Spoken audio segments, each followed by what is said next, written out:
Hello students, welcome to the class. So today we will see the JEE PYQs of the chapter classification of elements and periodicity in properties.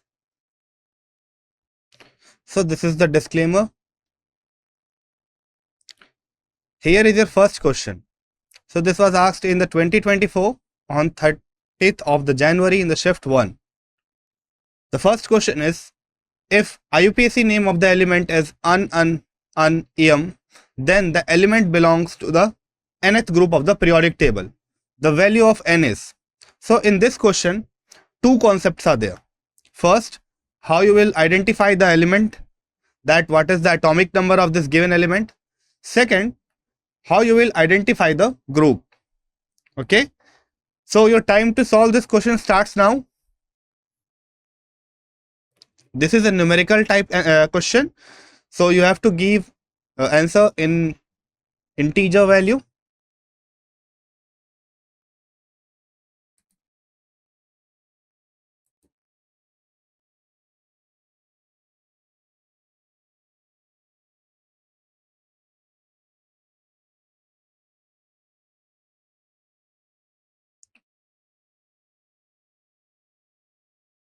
So first of all, let us look what is the correct answer for those who have solved it. So the correct answer is 11. It belongs to the 11th group. How we will decide it? The first step would be determining the atomic number of the given element. Now, if you follow the IUPAC naming convention, then this EM will have 3 numerical roots and 1 suffix. So the numerical root is identical, which is UN, and it stands for 1. Second thing is the suffix, which is EM. If we take that means we are taking 111. Therefore, the atomic number of the given element is 111. Now we will move on to the next step. What is the next step? It is to decide the group number, right? Now in this process, first I will give you a logical way to identify the period as well. So what would be the period of this question? In the period determination, first we will identify the atomic number of the last element of our each period. So what is the number of elements in the first group? It is 2. In the second group, it is 8. So now 10 electrons are been filled. So 10 elements are been over. Moving on to the next, again 8. So 18.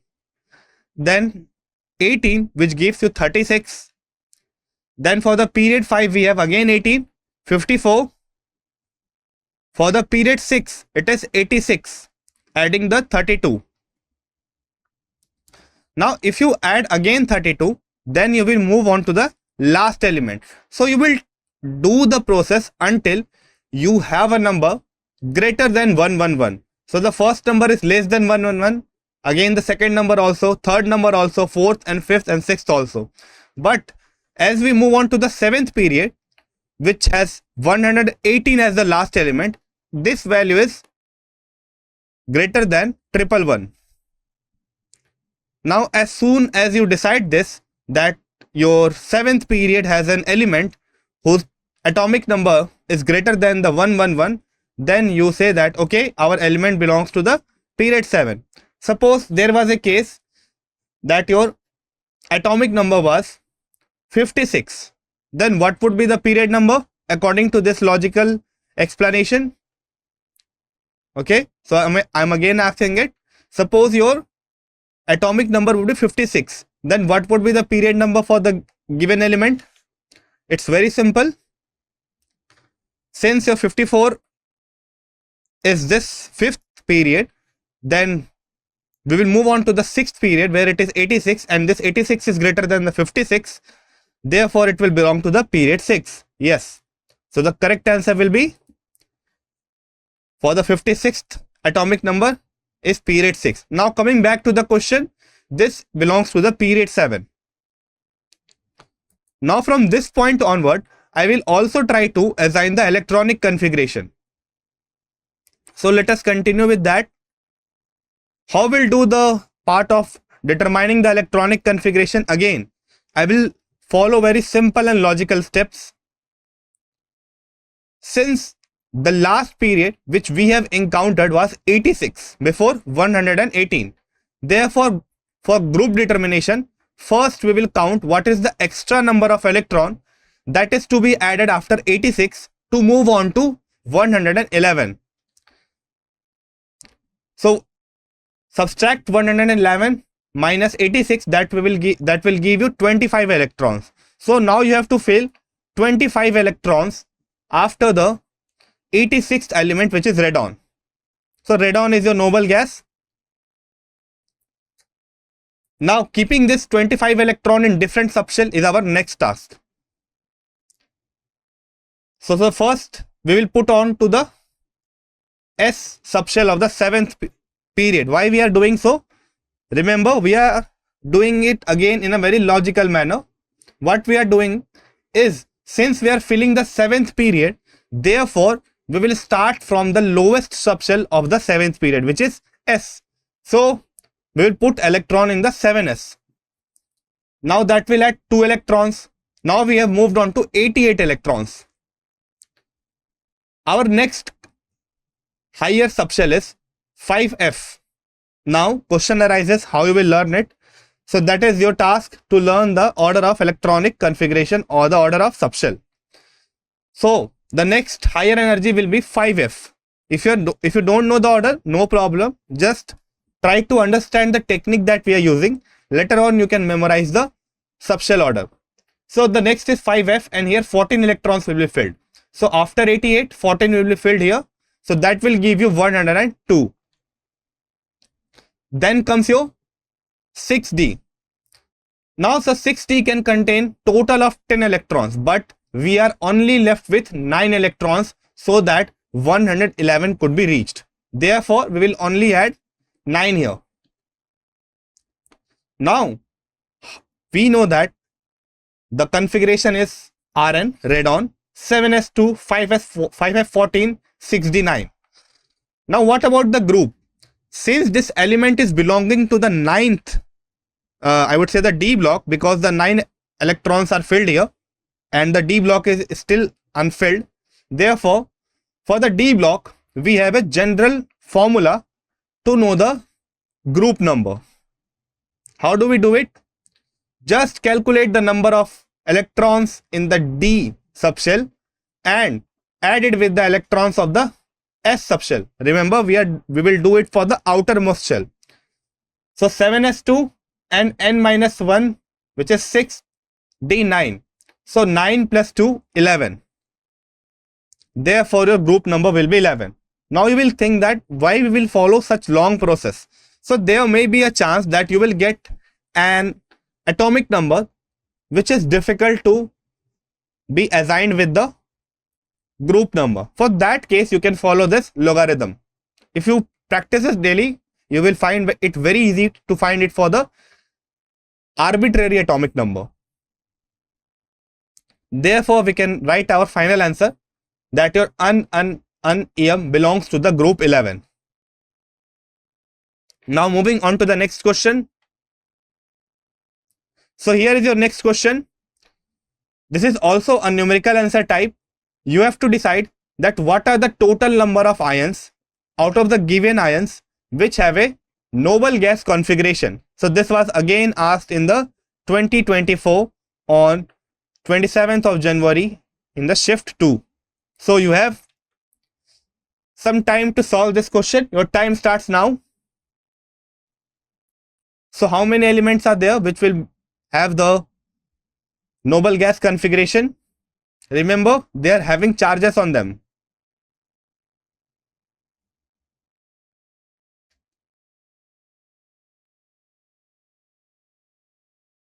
So your time is up. Now the question is that how you will quickly decide that which element will be having which group number, or I would say how you will decide that what is the electronic configuration. Now the very shortcut method to do this problem is to learn your elements group wise.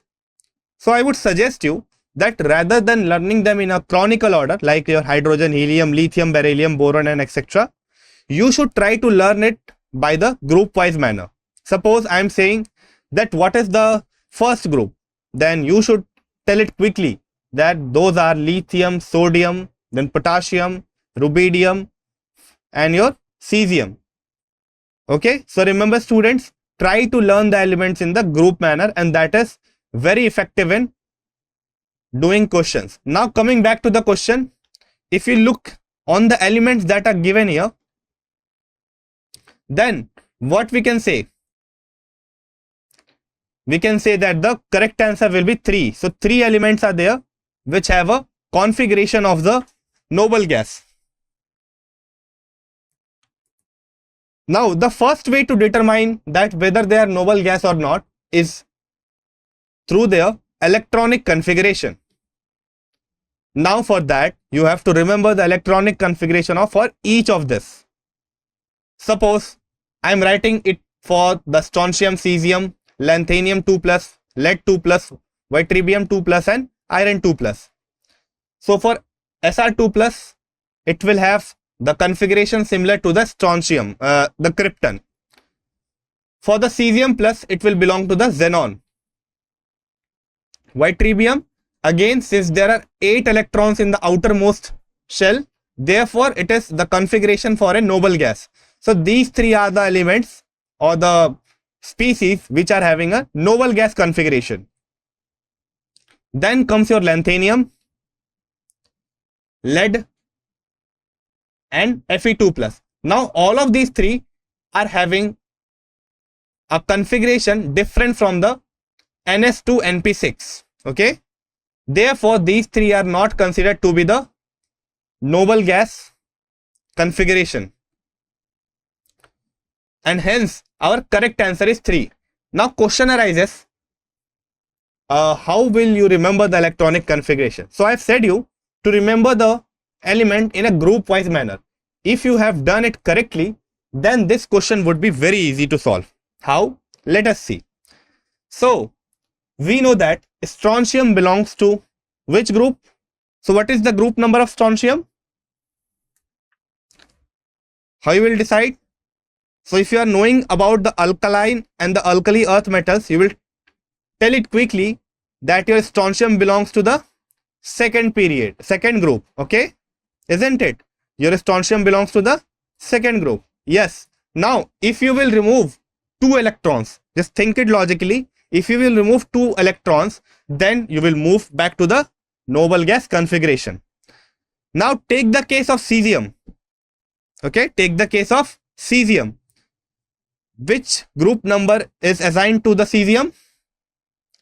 1. Okay, now again remove 1 electron, therefore it will go back to the noble gas. I guess this is clear, right? Coming back to the ytterbium, right? Now ytterbium will be having 2 electrons less, so again that will go to the noble gas. Now if you consider the lanthanum belongs to the third group. Remember, we have seen it in the periodic table that all of your lanthanoids belongs to the third group, right? Now if you will remove only 2 electrons and not 3 electrons, that will not result in a noble gas configuration. I hope this is clear to you, right? Lanthanum belongs to the third group. Therefore, if you remove only 2 electrons, it will not go to the noble gas configuration. Okay, moving on to the Pb2+ or the lead having 2 positive charge. Now what is the group number of lead? What is the group number for lead?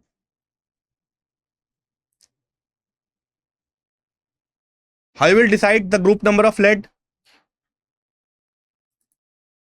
So if you are going through the proper procedure, you will find that lead belongs to the group number 4. Okay. Now, if you remove only 2 electrons from it rather than 4, it will result in a non-noble gas configuration. What about the Fe? What is the group number of iron? Anyone? What is the group number of iron? So the group number of iron is 8. Here also we are removing only 2 electrons, and that will again not result in a noble gas configuration. So if I ask you, ideally, how many electrons should you remove from the iron to move it to the noble gas configuration, then what would be your answer? If it is belonging to the group 8, how many electrons you will remove so that it becomes a noble gas configuration? The answer would be 8 electrons. Yes. So if in an ideal case, if it is having a 8 positive charge, which is not possible for iron, then in that case, your iron will have a noble gas configuration. So I guess this question is clear to you. Moving on to the next question. So this was asked again in the 2023 mains exam on the 15th of April in the first shift. The total number of isoelectronic species from the given set is, so this is an easy one to attempt, and it is from the NCERT section 3.7.1. So 9 species are given here. Your time to choose the number of isoelectronic species starts now.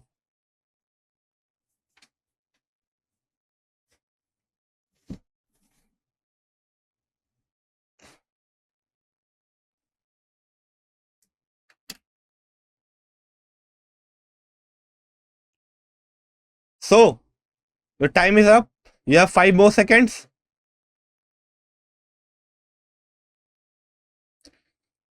Now moving on to the answer. The correct answer will be 5. So 5 are there, right? How? Let us see. First we will start from oxygen. Okay. So if we take the O2 minus, then we are adding 2 more electrons. So that will result in 10 electrons. So this is the first species having a noble having a 10 electron, right? Moving on to the O plus, it has 7 electrons. So I will tell it why I am putting a first here.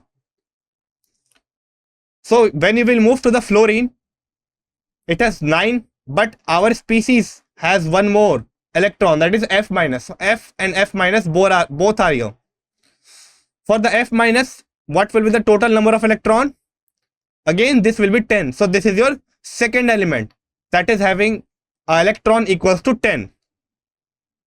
Then moving on to the next question. If I take the case of aluminium, of course it is not having 10 elements. But if I remove 3 electrons to move it to the Al3 plus, then in that case you will have how many? 10 electrons here for the aluminium 3 plus. So this is your third species. Last one, moving on to the magnesium. So magnesium will have 12 electrons, whereas your magnesium 2 plus will have 10 electrons. Then we have sodium plus also. So for sodium plus, again we will remove 10 electrons from here, and then that will result in the fifth species. Hence we can say that there are 5 species which have the same number of electrons, which is 10. So correct answer is 5 here in this numerical answer type. Moving on to the next question. So this was again asked in the 2023 mains exam, 29th of January on the second shift.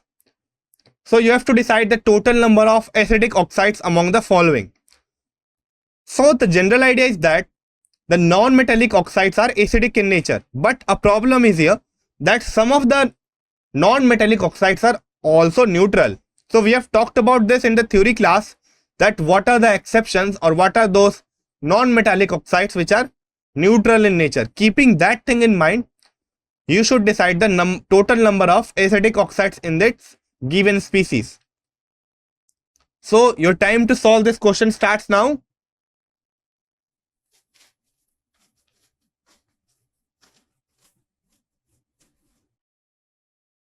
So what will be the correct answer?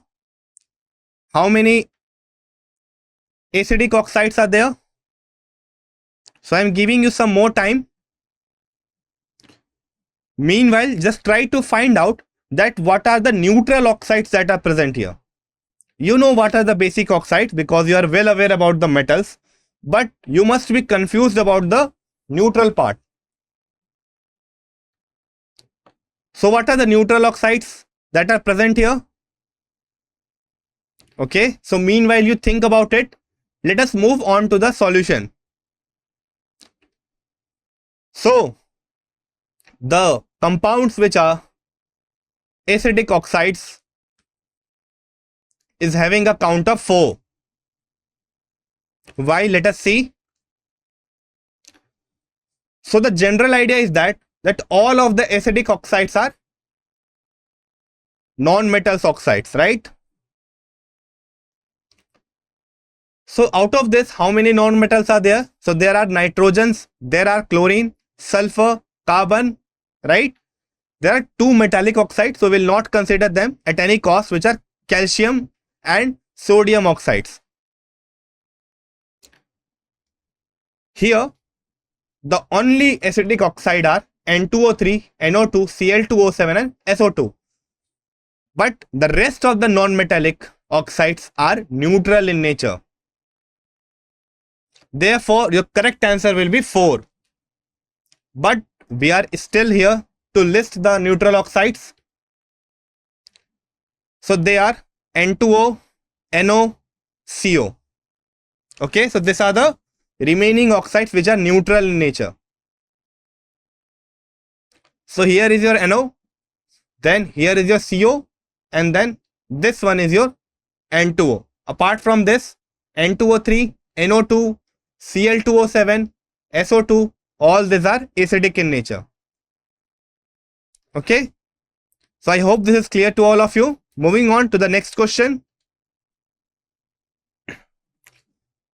So this was asked in JEE Advanced on 2020 exams, and again this is a question of numerical answer type. You have to determine the value of N here. What is given? So here are values given for the ionization enthalpy. The first ionization enthalpy, I1, second ionization enthalpy, and the third one for different values of N. So you have a plenty of time to think about it. So just try to find the value of N and write it by yourself.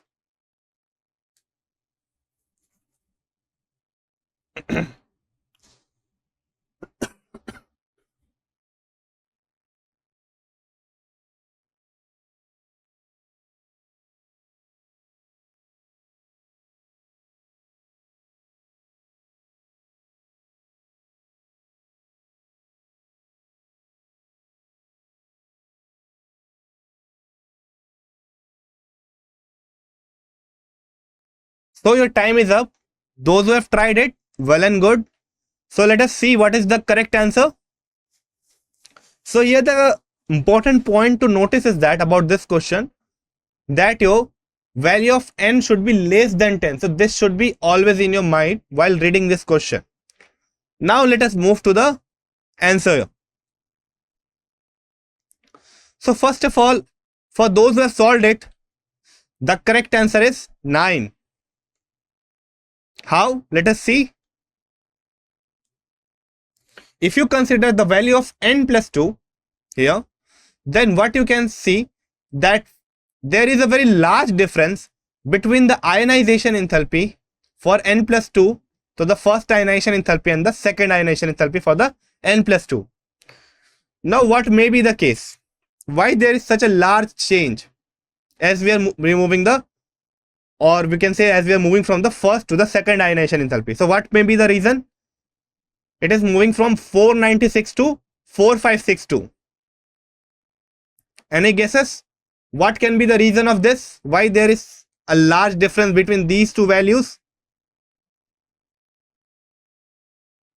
So to answer that, first you should know that when do we release a large amount of energy?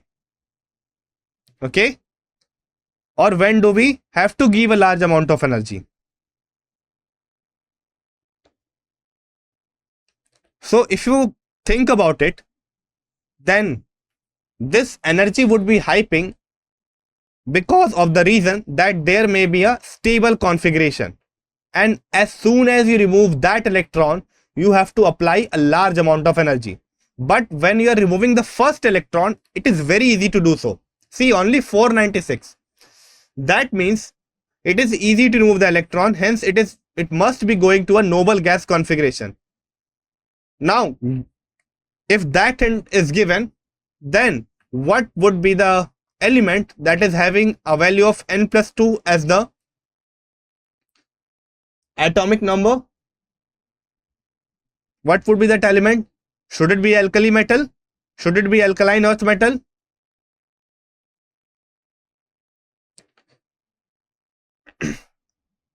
It should be an alkali metal. Very good. So we know that this n plus 2 is representing a alkali metal, because on removal of one electron, it is becoming easy to do so. But when we remove the second, it becomes very difficult, because on removing first, it is going to the noble gas configuration.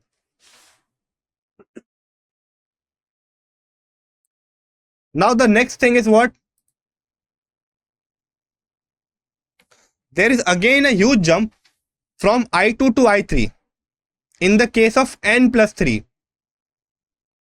Okay, so this can also be seen that if you see the I2 and I3 for the n plus 3, that is 1451 and 7733, then what you can say? What must be the element that is being representing the n plus 3? It must be magnesium, right? Your alkaline earth metal. Very good. It must be your alkaline earth metal, because on removal of 2 electron, it becomes a stable configuration, and after that you have to supply a large amount of energy. See, almost 5 times. Therefore, it must be a alkaline earth metal. Very good. We have reached on to some conclusion from the ionization enthalpy. Now let us use this information that your n value is less than 10. Now if your n value is less than 10, then what can you say?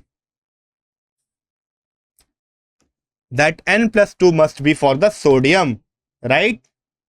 N plus 2 must be for the sodium. If it was for the other alkali or alkaline earth metal, then the value should not be, or wouldn't have been, less than 10. So that would be not possible.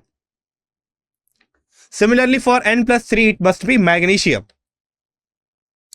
Hence, n plus 2 value is 11.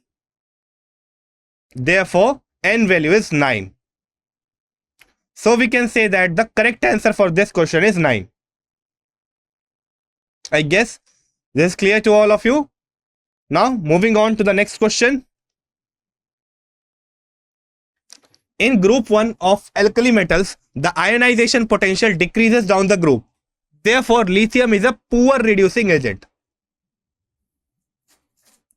So you have some time to solve it. Your time starts now.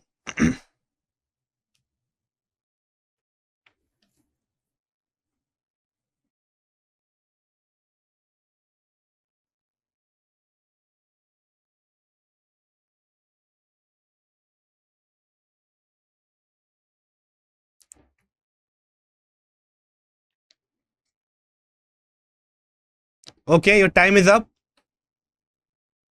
So this statement is false. Let us see how this is possible.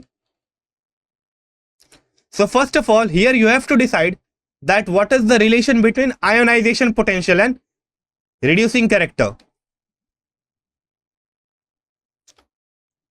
First of all, let us see the correct statement. So the first part of the statement is absolutely correct, that ionization potential decreases down the group. Now I am leaving this to you, that why it is decreasing down the group. Moving on to the next part, that your lithium is a poor reducing agent. So this statement is wrong. How? So reducing character is what? It is simply the ability to donate electron. Okay. Now, if some element is easily donating electron, then it is a good reducing agent. And in which case it will be more possible? Where the ionization enthalpy or the process to do the removal of electron is easier. But we know that for the lithium, in the general case, it is very difficult to remove the electron. But still it is a good reducing agent. Let us try to understand that why this trend is not able to predict the reducing character of the lithium. To understand that, you have to think about the lithium in the aqueous solution. Although it is difficult for the lithium to remove one electron and give it to someone else so that it can be reduced, but this lithium is stable in the aqueous solution. Okay, it is stable in the aqueous solution. Now let us try to understand this, that what is the reason behind this strong reducing nature of lithium. So our lithium has a very high hydration enthalpy. Although it loses electron in a very difficult manner, but after removing the electron, it goes to the solution and produces a large amount of energy, which is known as hydration enthalpy. Now this is the reason why your lithium is easily going to the lithium plus. Okay, as I have said you, so hydration enthalpy, it is the energy released after dissolving the given ion in water. Now since it is releasing a large amount of energy, therefore your lithium plus will be formed easily, although it is facing difficulty to lose one electron. Now this high hydration enthalpy is cancelling out the effect of high ionization potential, as I have said.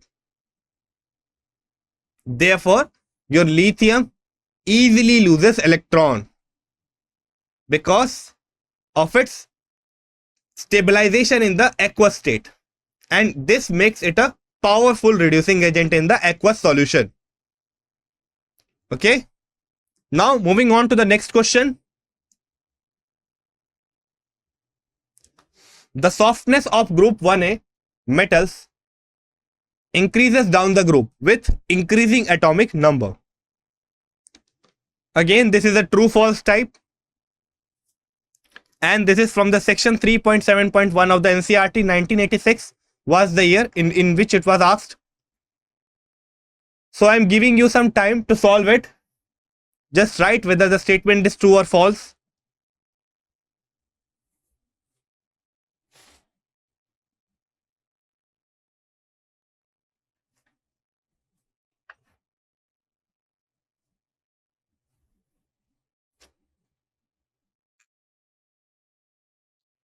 Okay, your time is up. So the correct answer will be true. So this statement is true. How it is true? Let us see. So softness is inversely proportional to the metallic bond strength. Okay, softness is inversely proportional to the metallic bond strength. Now in metals, your atoms are held together by the sea of delocalized electron. Okay. Now what is the reason for the increasing softness? That as you move down the group, the atomic size increases, and therefore the valence electrons are farther from the nucleus. That leads to a weaker interaction between the nucleus and the delocalized electron. Got it? Now, due to this weak metallic bond strength down the group, because of the increasing distance between the nucleus and the electron, weaker metallic bonds are formed, and that results in softer nature down the group. Okay, is it clear to you? that why it is softer down the group for alkali at methyl?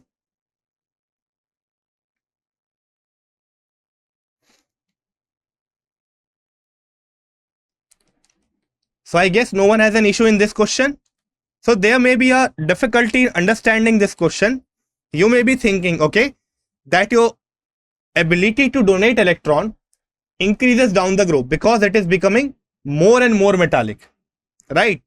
So you would say that, okay, it is easily losing electron, therefore it will donate electron, and hence more and more metallic bonds would be formed. But the second factor, which is keeping it from making strong bonds, is your distance between the electron and the nucleus. So since your size is increasing, therefore it is difficult for them to make metallic bonds, and hence the electrons are finding it difficult to form a strong bond. And as a result, your softness is increasing down the group. Got it? So we will attempt a DPP from the previous part. So we are attempting it from the some basic concepts of chemistry. Okay.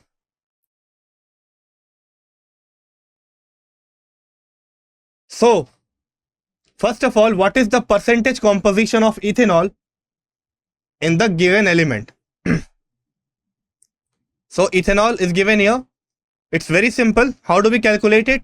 What is the percentage composition of oxygen? So it's very simple. First of all, calculate the overall molar mass. So there is 2 carbon. Okay. So 12 into 2 plus 5 hydrogens, 1 oxygen. So 16 into 1. Then again 1 more hydrogen. Okay. So that will add up to 1 here. Then what is the contribution of oxygen? Only 1 oxygen is present here. So 16. That is multiplied by 100. So just calculate this thing. So most of you are giving answer as A. So I am taking it as true. Okay. So this is the method you will do it. If you are not solved it, just try this calculation. It's very easy to do. Moving on to the next question. A compound has 4.07% hydrogen, 24.27% carbon, 71.65% chlorine. What is the empirical formula? How we'll do it? It's very simple. Just simply divide it with the mass number. So 1 by 4 will give you 4 for hydrogen. For carbon, it will be 24 by 12. So I'm rounding it off. It will give you 2. For chlorine, it is again 71 by 35.5, which will give you 1. Okay, now 2 here. So C2, H4, and then Cl2.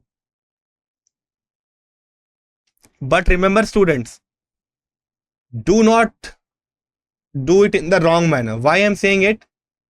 Here, the empirical formula should be always in the simplest ratio possible. Now, if I'm saying that, then what will be the answer?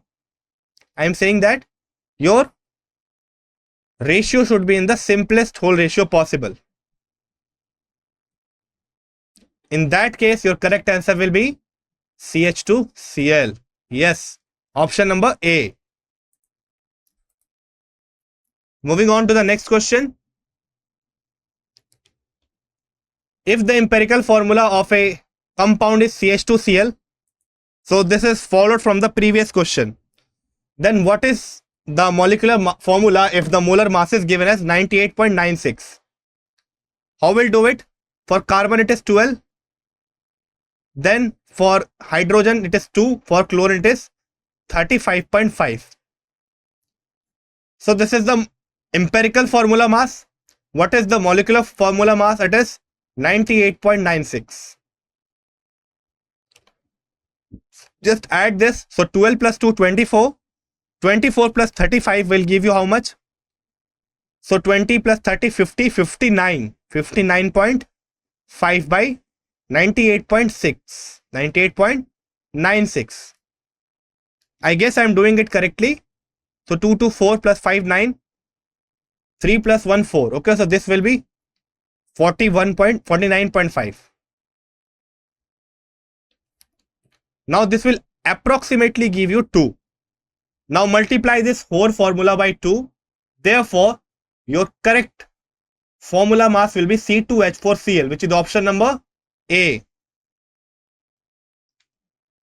I hope this is clear to you. Moving on to the next question. The ratio in the weight by which carbon and oxygen combine in a molecule of carbon monoxide is. So what is the ratio between the mass or the weight of carbon and oxygen?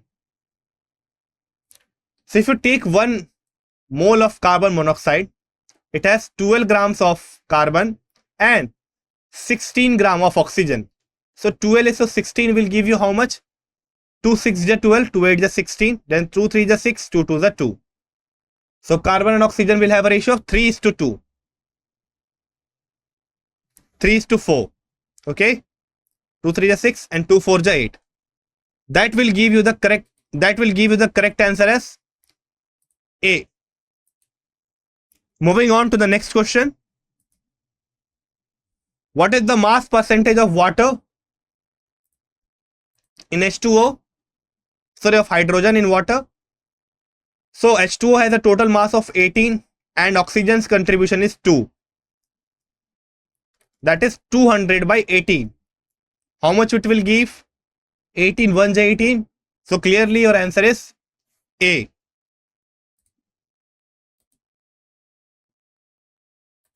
So let us try to submit this. Okay, so we have done it correctly for all the questions. So this was all from today's class.